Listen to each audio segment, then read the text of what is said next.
살아갈 수 없음을 날마다 고백하며 기도하게 하옵소서. 오늘 또 말씀 가운데 임하시는 주님, 말씀을 전하시는 목사님을 성령 가운데 온전히 임하게 하여 주시옵소서.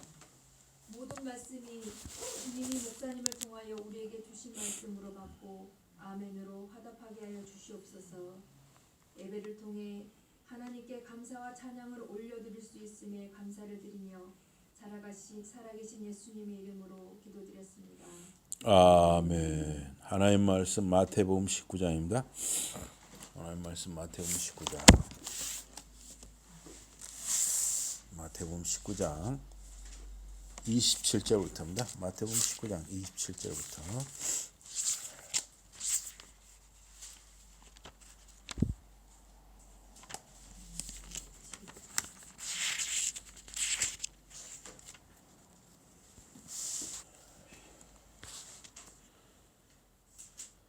마태복음 19장 27절부터입니다.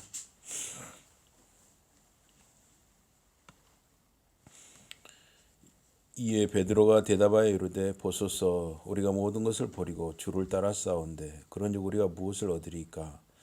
예수께서 이르시되 내가 진실로 너희에게 이르노니 세상이 새롭게 되어 인자가 자기 영광의 보좌에 앉을 때 나를 따르는 너희도 12 보좌에 앉아 이스라엘 12 지파를 심판하리라. 또 내 이름을 위하여 집이나 형제나 자매나 부모나 자식이나 전투를 벌인 자마다 여러 배를 받고 또 영생을 상속하리라. 그러나 먼저 된 자로서 나중되고 나중된 자로서 먼저 될 자가 많으니라. 천국은 마치 품꾼을 얻어 포도원에 들여보내려고 이른 아침에 나간 집주인과 같으니 그가 하루 한 데나리온씩 품꾼들과 약속하여 포도원에 들여보내고 또 제3시에 나가보니 장터에 놀고 서 있는 사람들이 또 있는지라. 그들에게 이르되 너희도 포도원에 들어가라. 내가 너희에게 상당하게 주리라 하니 그들이 가고. 5절부터 제가 한 절 여러분이 한 절 교독합니다. 제6시와 제9시에 또 나가 그와 같이 하고 제11시에도 나가보니 서 있는 사람이 또 있는지라. 이르되 너희는 어찌하여 종일토록 놀고 연습하느냐.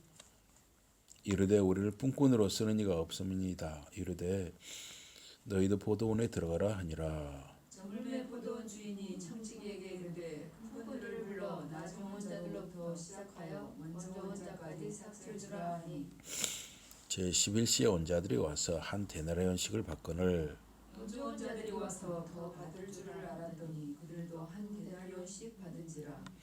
받은 후 집주인을 오망하여 이르되 나중 온 이 사람들은 1시간밖에 일하지 아니하였거늘 그들을 종일 수고하며 더위를 견딘 우리와 같게 하였나이다. 주인이 그 중에 한 사람에게 대답하여 이르되 친구여 내가 내게 잘못한 것이 없노라. 네가 나와 한 데나리온의 약속을 하지 아니하느냐. 내 것이나 가지고 가라. 나중 온 이 사람에게 너와 같이 주는 것이 내 뜻이니라. 내 것을 가지고 내 뜻대로 할 것이 아니냐. 내가 사람으로 네가 가게 보느냐. 다 같이 보십니다. 이와 같이 나중된 자로서 먼저 되고 먼저 된 자로서 나중되라. 말씀 제목이 보상과 은혜입니다. 보상과 은혜. 오늘은 이 추수감사주일로 예배드립니다. 추수감사는 1년 동안 함께 하시고 건강, 은혜를 주신 또 먹고 살아가게 하신 주님의 은혜를 감사하는 것입니다. 오늘 본문의 말씀 제목은 보상과 은혜입니다. 부요한 사람, 부자는 하나님의 은혜를 받은 표시라고 생각하는 것은 유대교인들에게 흔한 일이었습니다. 또 우리 기독교 안에서도 부자는 하나님의 은혜와 복을 받은 것이다 이렇게 여기는 경우가 많습니다. 또 이러한 생각이 반드시 꼭 틀린 생각도 아닙니다. 그러나 전적으로 또 맞는 생각도 아닙니다. 예수님은 이 마태복음 19장에서 부자가 천국에 들어가는 것이 어렵다고 하셨습니다. 23절 부자가 천국에 들어가는 것은 낙타가 바늘구멍으로 들어가는 것보다 어렵다고 하셨어요. 낙타가 바늘구멍을 지나가는 것은 불가능합니다. 그렇다면 부자가 천국에 들어가는 것은 불가능하다는 말씀이에요. 돈이 많다는 것은 인간을 이기적이고 자기 중심적이고 또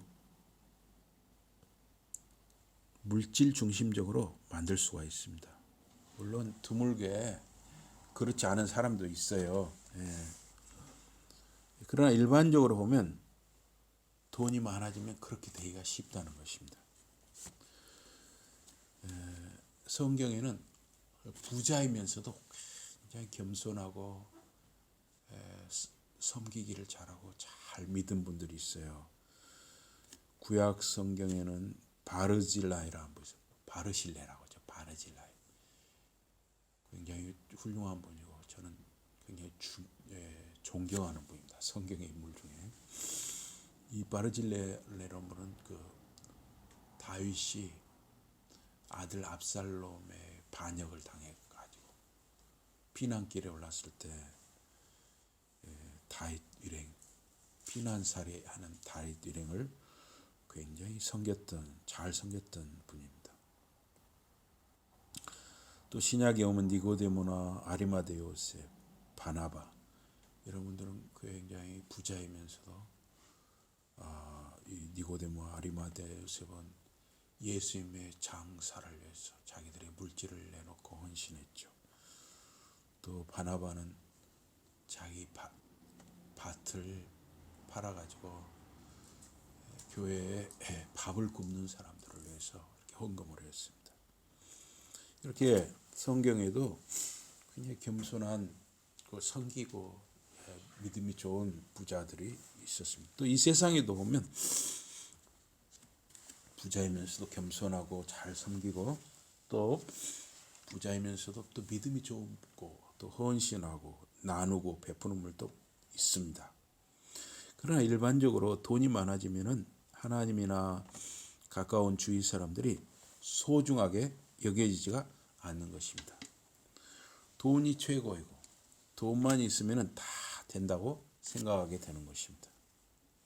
어떻게 하면 더 많은 재산을 늘릴 수 있을까 생각하게 됩니다. 그래서 돈이 많아지면 교만해지고 실제 교만하는 사람들이 많습니다. 그래서 이 전도할 때도 이 복음 전하기가 어려워요. 돈이 많은 사람들한테 복음 전하기가 생각보다 어렵습니다. 왜냐하면 부족한 것이 없다고 생각하니까. 그리고 태도가 교만하죠. 말 붙이기도 어려울 수가 있어요. 물론 우리가 정당한 재테크로 돈을 불려나가는 것, 늘려가는 것은 흉이 아닙니다. 우리 믿는 사람도 정당하게 재테크를 해서 돈이 많아지는 거, 그거 나쁜 거 아니죠. 그러나 돈이 우상이 되고 돈이 하나님이 되면 위험해지는 것입니다. 베드로와 다른 제자들은 부자 청년이 와서 주님께 영생 얻는 길을 묻는 것을 보았습니다. 이 부자 청년은 재물이 많았고 또 사회적으로 지위도 있었어요. 관리라고 그래요. 관리. 예. 근데 예수님께서는 이 부자 청년에게 내 가진 재물을 팔아서 가난한 자들에게 나누어 주고 주님을 따르라, 예수님을 따르라 이렇게 말씀하셨어요. 그러자 그 청년은 재물이 많아서 근심하며 돌아갔다고 했습니다. 재물이 많아지면 하나님의 선하심과 자비를 의지하는 어린아이와 같은 마음을 잃어버리는 경우가 보통입니다. 그 부자 청년 역시 재물이 많았고 정부의 관리여서 부족한 것이 없죠. 그래서 예수님을 따르는 것이 절실하지 않았어요. 절박하지 않았어요. 내가 예수님을 따라야만 사는 것이다. 예수님을 따르지 않으면 나는 죽는다. 이런 절박함이 없었습니다. 부자가 천국에 들어가는 것은 불가능하다는 이 주님의 말씀에 제자들은 매우 놀랐습니다. 왜냐하면 제자들이나 그 당시 유대인들이나 이런 사람들을 생각할 때는 부자는 하나님이 복을 주셨다. 은혜를 주셨다. 그러니 부자가 천국에 들어가는 것이 쉽다. 이렇게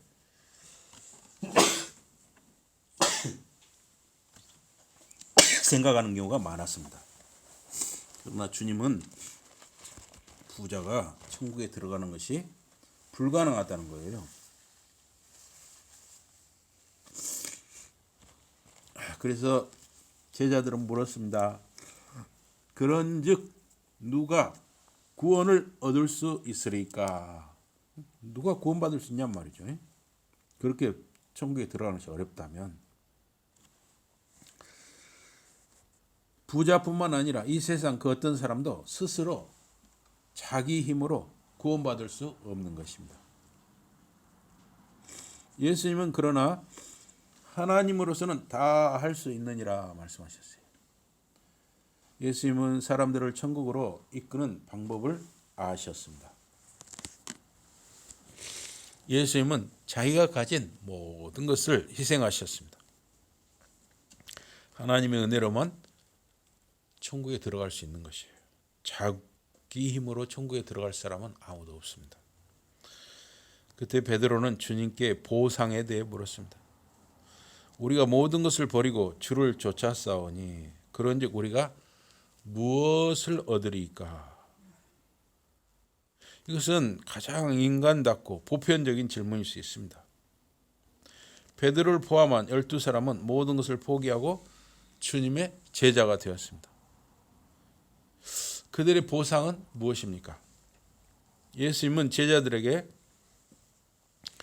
주님의 승리를 함께 나눈다고 약속하셨습니다. 마태복음 19장 28절이죠. 예수님은 마태복음 19장 마지막 9절 30절에서 먼저 된 자가 나중되고 나중된 자가 먼저 될 자가 많다라고 하셨습니다. 가난한 어부 베드로가 먼저 되고 부자 청년이 나중되는 것입니다. 마태복음 20장 16절에서 나중된 자가 먼저 되고 먼저 된 자가 나중된다라고 다시 강조하고 있습니다. 이 마태복음 20장 1절에서 16절의 이 포도원 일꾼 비유는 유대적입니다. 구약시대 이스라엘은 포도원에 비유되었습니다. 이사야 5장에 이스라엘을 포도원, 하나님을 포도원 주인에 비유합니다. 하나님이 모든 수고를 아끼지 않고 이스라엘을 하나님의 포도원으로 삼으셨습니다. 그러나 그 포도원은 좋은 포도가 아닌 들포도를 맺었습니다. 이것은 이스라엘의 불순종과 타락을 의미합니다. 오늘 포도원 일꾼 비유 본문에서 하루 품삯을 1데나리온으로 약속했습니다. 1데나리온은 노동자의 하루 품삯입니다. 새벽 6시, 오전 9시, 낮 12시, 오후 3시, 오후 5시에 온 사람들이 포도원에서 일했습니다. 지금은 시간이 넘기면 그날은 일을 못하게 하죠.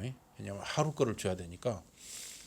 예를 들어서 8시까지 오라고 했는데 시간을 넘겼다 하면 아예 일을 못하게 하는 경우도 있죠. 일당으로 하는 사람들은.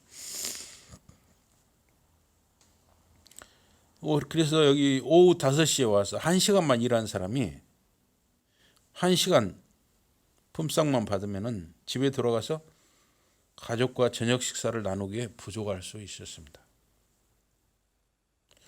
포도원 주인이 일꾼들에게 일한 시간과 관계없이 똑같이 하루 품삯을 나누어 준 것은 세상 원리와 맞지 않았습니다. 누구나 적게 일하고 많이 받고 싶은 것이 사람의 심리일 것입니다. 세상 노동 현장은 일한 만큼 능력대로 돈을 받는다. 그 일반적이죠. 오늘 본문의 포도원 주인은 세상의 고용주와 다른 사람입니다. 첫째, 이 고용주는 가난한 사람들에게 애정이 있었어요. 주인인 그는 자기 종들이 있었지만 직접 거리로 나가서 그 가난한 노동자들을 만났습니다. 또 그들에게 일자리를 주었습니다.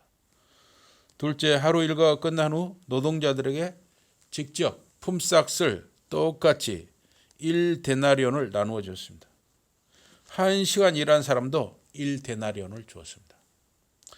셋째, 온종일 일한 노동자가 불평을 했어요. 아니, 새벽부터 저녁까지 하루 종일 일한 사람하고 1시간 일한 사람하고 왜 똑같이 줍니까? 하고 불평을 했어요. 어떻게 보면 또 당연할 수 있어요. 그 불평이. 그 주인은 그 불평하는 사람에게 내가 애초에 당신하고 1데나리온을 주기로, 노동자 하루 품삯을 주기로 약속을 했지 않느냐, 그렇게 말을 했습니다. 세상은 인간의 공로나 행위, 업적을 내세웁니다. 주님은 가난한 제자들, 어부들, 세리들, 아브라함, 이삭, 야곱을 똑같이 대하십니다. 이방인도 유대인도 사마리아인도 주님 앞에 똑같습니다. 주님 앞에서 천국 백성의 권리, 공로, 자격을 내세울 수 있는 사람은 없습니다. 유대인은 아브라함의 자손임을 자랑했습니다. 그러나 주님과 세례요한은 길 위에 돌들러도 아브라함의 자손을 만들 수 있다고 했습니다. 그러니 하나님의 백성다운 삶을 살라 했습니다. 이 하나님 나라 천국은 인간의 공로나 행위로 들어갈 수 없습니다. 에베소서 2장 8절에 10절에 보니까 믿음을 통해서 은혜로 구원 얻는 것이고 또한 그것이 하나님의 선물이라 그랬어요. 행위에서 난 것이 아니니 누구도 자랑할 수 없다 그랬습니다. 인간관계에서 우리는 어려서부터 이 당근과 채찍이라는 것을 배웠습니다. 우리가 잘 처신하면 보상을 받고 나쁘게 행동하면 벌을 받는다고 배웠습니다. 근데 우리가 이제 성숙해지고 어른이 되면 그 규칙이 항상 그대로 적용되지 않을 때가 많다 하는 것을 어른들은 알게 됩니다. 때때로 우리는 선한 의도로 했고 선한 행실을 했는데 사람들이 그걸 알아주지 않거나 무시하거나 나쁘게 평가할 수도 있어요. 또 흔히 사람들이 어떤 나쁜 행동을 했는데 처벌을 비껴가는 수가 있어요. 신호를 예를 들어 신호등을 무시하고 이렇게 지나가는 그런 사람들이 있는데 그게 감시 카메라가 없으면 어째요? 무시하고 지나가는 수가 있어요. 예. 저부터 그런 수가 있습니다. 그래서는 안 되지만 그런 것뿐만 아니라 여러 가지로 다른 사람이 모를 때, 다른 사람이 보지 않을 때 우리는 가능하면 편하고 쉬운 쪽으로 행동할 수가 있어요. 우리 길 앞에 여기 놀러 오는 사람들이 많은데 커피를 마셨다든가 과자를 먹었다든가 이 길에다 그냥 이렇게 마시고 던져놓고 가는 거예요. 예. 왜? 그걸 던진 순간에 누가 경찰이 딱 보고 봤다 그냥 딱 잡아가지고 벌금만 100만 원씩 때리면 그럴 사람 하나도 없겠죠. 근데 누군가 보지 않는다, 나는 잡히지 않는다 생각하니까 그렇게 하는 거죠. 율성동이 그렇죠? 예, 그렇습니다. 예, 야속하지요. 예. 그런데 그것이 그런 사람들뿐만 아니라 우리가 남이 안 본다고 생각하면 그럴 수 있다는 거예요. 교회 노네. 예. 조금만 볼래. 노네다 그냥 막 집어내 뿌리고. 그러니까 아주 나쁜 사람들이에요. 그래서 그런데 이 땅에서는 그래서 이렇게 감시가 없으면 자기가 좋은 대로 편할 대로 하는 수가 있다는 거예요. 그러나 하늘에서는 어떠냐 이거예요. 하나님 나라에서는 어떠냐 이거예요. 하나님은 의로운 재판관이십니다. 선행을 보상하시고 악한 짓을 벌하시는 분이에요. 사람들은 다 모르고 사람들은 다 보지 못해도 하나님은 불꽃 같은 눈동자로 보고 계시는 것이죠. 그러므로 베드로가 던진 질문, 우리의 희생에 대한 보상은 어떻게 받나요? 라는 이 베드로의 질문은 상당히 인간다운 질문이에요. 또 우리 신자들이 베드로 같은 생각을 가질 수 있어요. 우리가 이렇게 헌신하고 희생했는데 보상이 무엇인가요? 이렇게 우리가 물을 수 있는 것입니다. 그래서 베드로의 질문은 당연한 것일 수 있어요. 그 답이 세 가지로 주어집니다. 첫째, 마태복음 19장 28절이죠. 나를 따르는 자는 인자가 영광의 보좌 위에 앉을 때 너희가 이스라엘 12지파를 심판하는 12보좌 위에 앉을 것이다. 만물을 새롭게 할 때 예수님이 영광스러운 보좌 위에 앉으실 때 그의 12제자들이 12보좌 위에 앉아서 이스라엘 12지파를 심판하실 것이라는 거예요.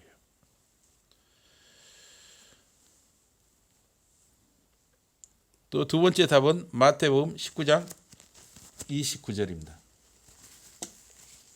마태복음 19장 29절인데요. 예수님을 따르는 자들을 위한 보상의 개념을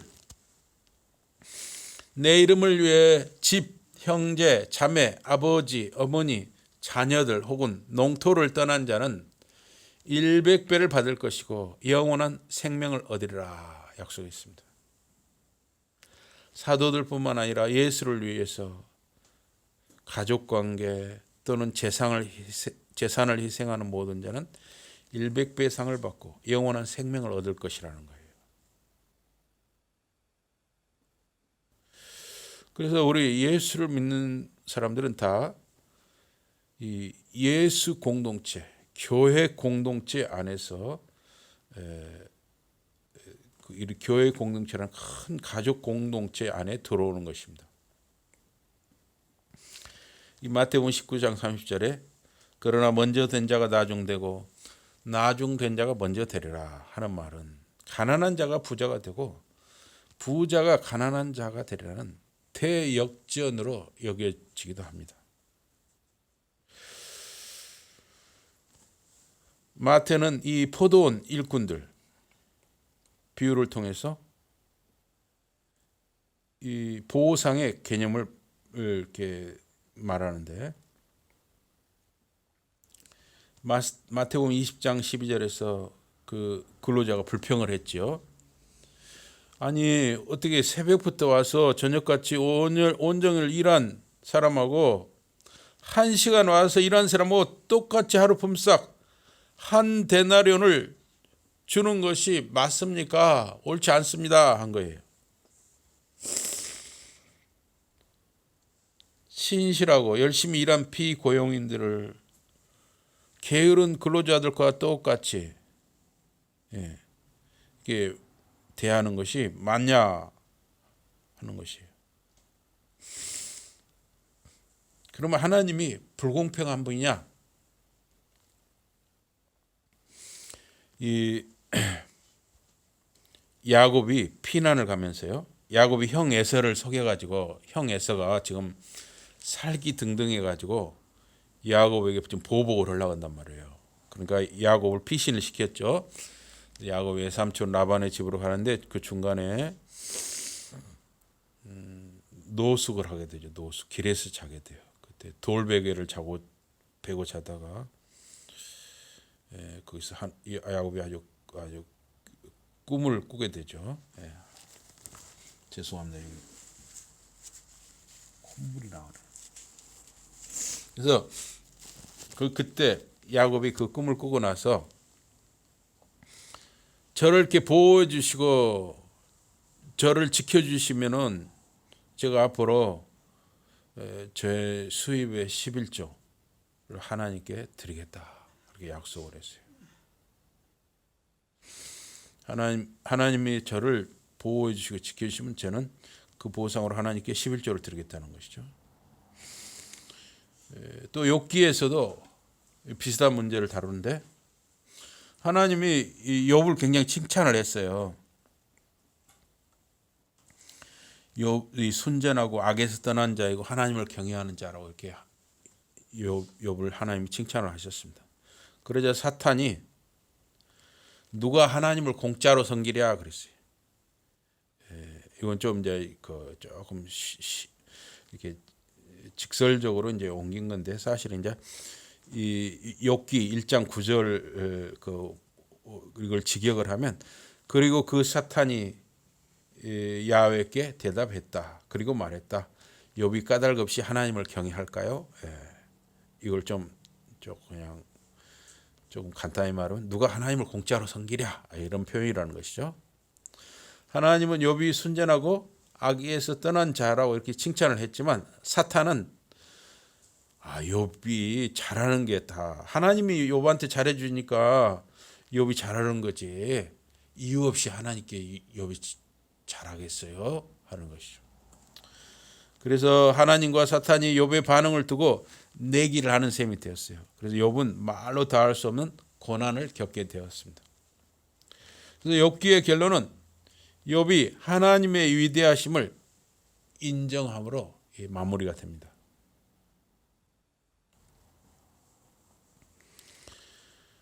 이렇게 성경의 인물들이나 또 우리 기독교 역사의 신앙의 인물들이나 또 오늘날 우리가 여기 신앙생활 하면서 우리가 예배하고 섬기고 헌신하는 것에 대해서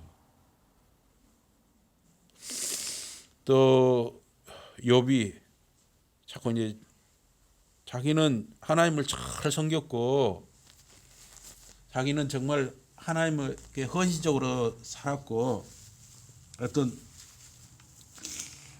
흠잡을 만한 일이 없는데 왜 저한테 이유 없이 이렇게 고난이 주어집니까? 했잖아요. 그때 그것이 하나님의 답은 하나님은 크신 분이다. 하나님은 위대하신 분이다. 하나님은 우리 인간의 생각과 인간의 사고로 측량할 수 없을 만큼 크신 분이다. 이게 하나의 답이었습니다. 그래서 내 생각은 너희 생각과 다르다. 하늘과 땅만큼 내 생각과 너희 생각은 다르다 하는 거예요. 오늘 본문 비유의 절정은 마태복음 20장 15절입니다. 내 것으로 내가 행하고자 하는 것이 내게 합당하지 않은 것인가? 내가 선하기 때문에 내 눈에 악이 있느냐?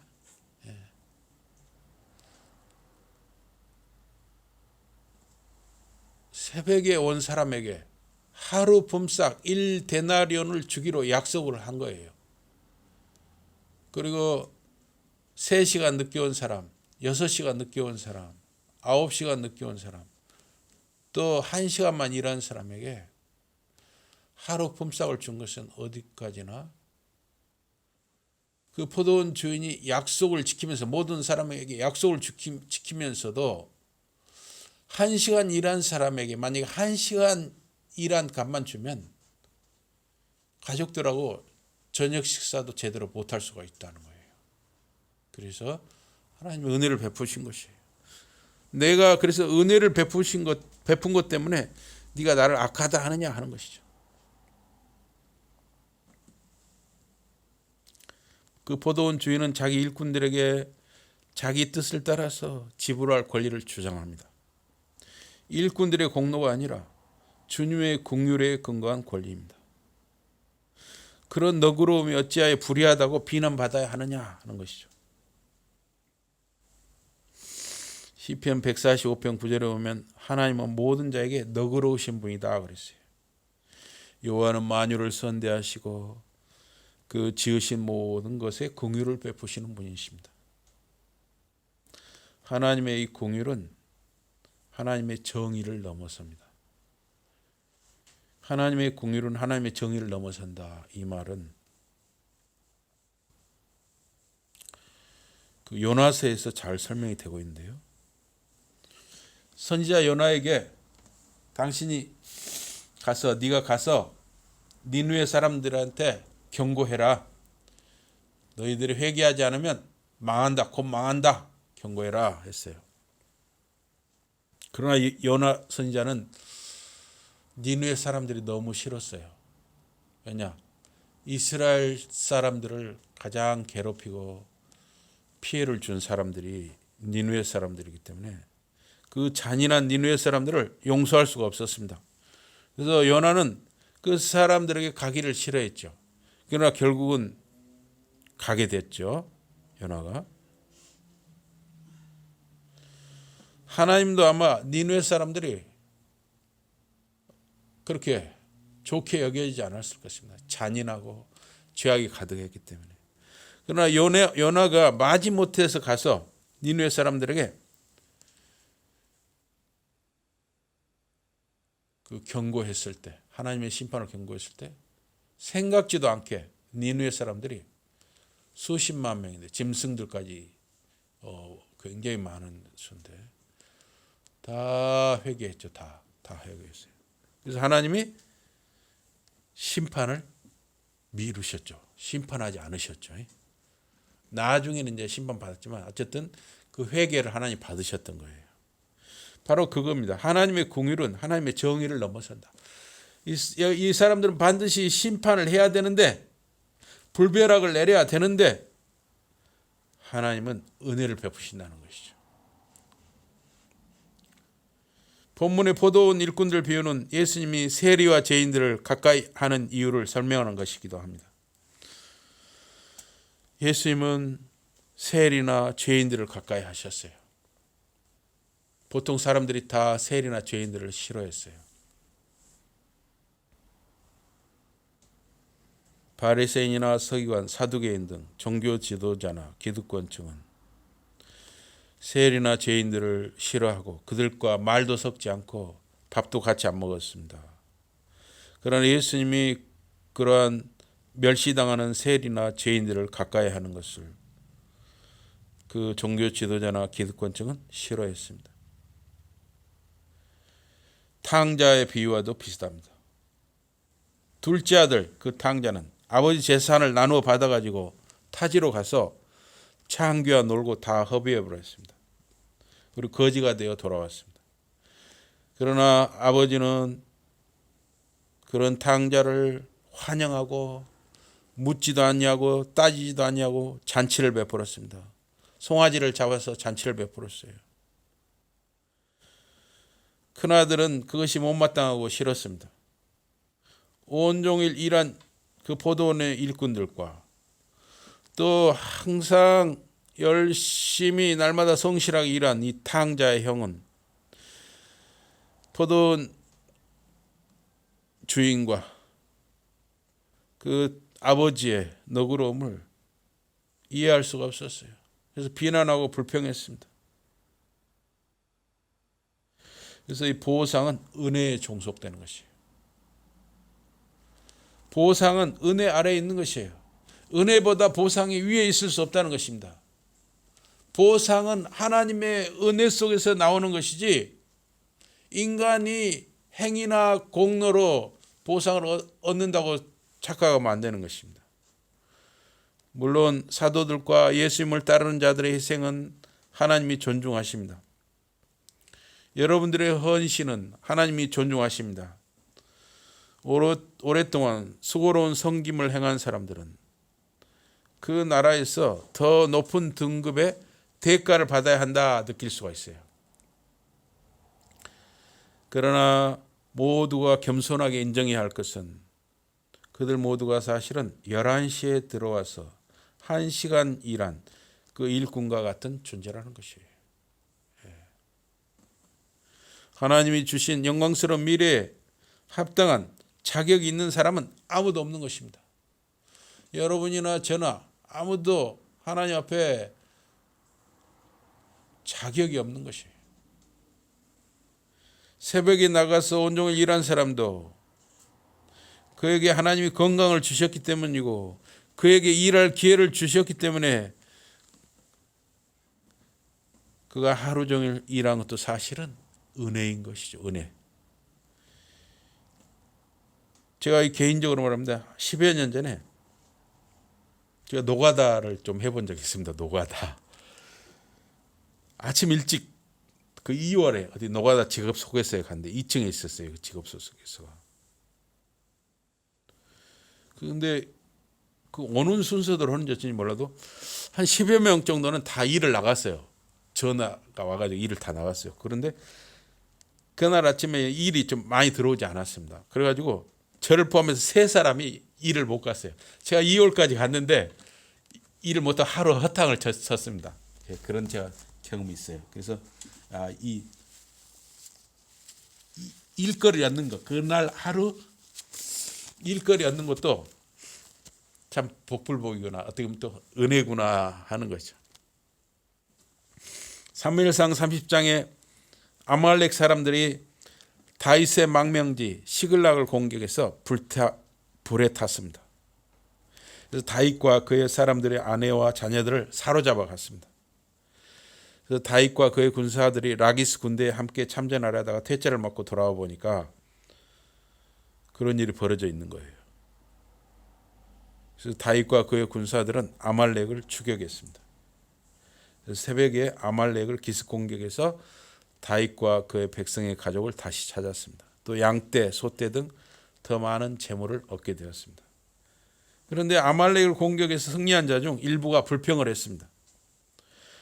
가다가 지쳐서 부솔 시내에 남아서 물건을 지킨 사람이 200명이었고 끝까지 가서 싸운 사람이 400명이었어요. 끝까지 가서 싸운 400명과 가다가 지쳐서 부솔 시내에 남아서 물건을 지킨 200명을 어떻게 똑같이 대우할 수 있느냐, 이런 사람이 생겼어요. 그래서 부솔 시대에 남아있던 자들에게는 소떼, 양떼 등 재물을 나눠주지 말아야 한다 하는 사람이 생겼어요. 이에 대해서 사무엘상 30장 23절에 다윗이 가로되 나의 형제들아, 여호와께서 우리를 보호하시고 우리를 치러 온 그 군대를 우리 손에 붙이셨은즉 그가 우리에게 주신 것을 너희가 이같이 못하리라. 다윗은 그 승리가 하나님의 은혜로 이루어진 것이고 소떼와 양떼를 덤으로 얻은 것도 하나님의 은혜라고 믿은 것입니다. 다윗은 아말렉에게서 빼앗은 소떼, 양떼 등 많은 재산을 똑같이 600명 모두에게 똑같이 나누어 주었습니다. 사도행전 4장 30절 이하에 보면은 믿는 무리가 한 마음으로 모든 물건을 서로 나누어 썼습니다. 자기 재물을 조금이라도 자기 것이라 하는 자가 하나도 없었습니다. 물건은 음식, 옷 등일 것입니다. 사도들이 큰 권능으로 주 예수의 부활을 증언하니 무리가 큰 은혜를 받았습니다. 예수 신자, 기독교 공동체는 항상 영적으로 육적으로 함께 채용을 받는 것입니다. 함께 채용을 받는 것입니다. 그 중에 가난한 사람이 없으니 밭과 집 있는 자는 팔아서 그 판 것의 값을 가져다가 사도들의 발 앞에 두매 그들이 각 사람의 필요를 따라 나누어 주었다 그랬습니다. 이런 모습이 하나님 나라 천국의 모습이라 할 수 있어요.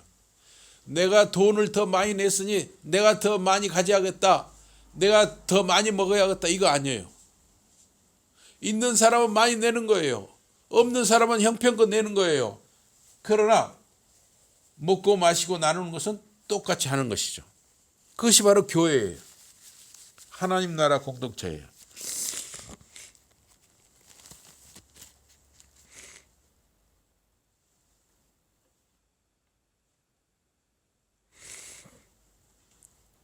밭과 집 있는 사람은 팔아서 그 판 것의 값을 가져다가 사도들의 발 앞에 두매 그 중에 가난한 사람이 없었다 그랬어요. 그들이 각 사람의 필요를 따라 나누어졌습니다. 이런 모습이 바로 하나님 나라 천국의 모습이라고 할 수 있습니다. 오늘 본문 비유는 새벽 6시, 아침 9시, 낮 12시, 오후 3시, 오후 5시에 와서 일한 사람에게 똑같이 하루 품삯을 나누어 주었습니다. 모두 하나님의 은혜로 포도원에서 일할 기회를 얻은 것입니다. 세상 기준으로 보면 12시간 일한 사람, 9시간 일한 사람, 6시간 일한 사람, 3시간 일한 사람, 1시간 일한 사람에게 차등으로 돈을 나누어 주는 것이 당연할 수 있습니다. 그러나 하나님 나라는 공로나 행위가 아니라 은혜로 이루어지는 것입니다. 교회 공동체는 헌금, 봉사, 신분, 소유, 학벌 등등으로 차별이 있어서는 안 되는 것입니다. 저와 여러분이 하나님 나라 백성으로서 예수를 믿는 우리 하나님의 자녀로서 하나님의 너그러움을 담고 실천하는 저와 여러분과 여러분의 자녀들, 자손들이 되기를 주님의 이름으로 축복합니다. 아멘. 우리 기도하겠습니다. 하나님 아버지, 저희들은 하나님 앞에 아무런 자격이나 공로나 내세울 것이 없사오나 하나님이 은혜 주셔서 지금까지 살아오게 하심을 감사를 드리옵나이다. 저희들이 살아가면서 항상 아버지의 마음처럼 너그러움, 넉넉함을 가지고 살아가고 사람들을 대할 수 있는 은혜를 주시고 저희들의 가족, 자녀들, 자손들도 다 그러한 사람들이 되게 주시옵소서. 예수 이름으로 감사 기도드리옵나이다. 아멘.